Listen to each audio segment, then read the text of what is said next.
Is your Crunchyroll viewing experience being ruined by subtitles that are lagging behind the action?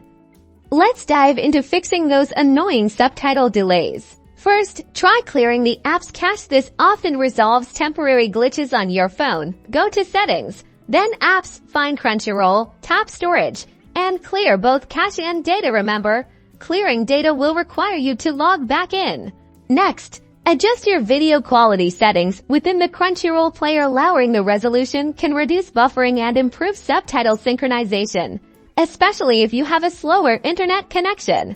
Speaking of internet, run a quick speed test. Unstable or slow internet can cause delays. Try restarting your router or contacting your internet service provider if the problem persists. Also, make sure you're running the latest version of the Crunchyroll app. Outdated versions can have bugs that cause subtitle issues. Check your app store for any available updates. Finally, try switching devices. If the issue is only on one device, it might be a device-specific problem. Try watching on a different phone, tablet, or computer to see if the problem goes away. Hopefully, one of these solutions will get your subtitles back on track, and you can return to enjoying your favorite anime series.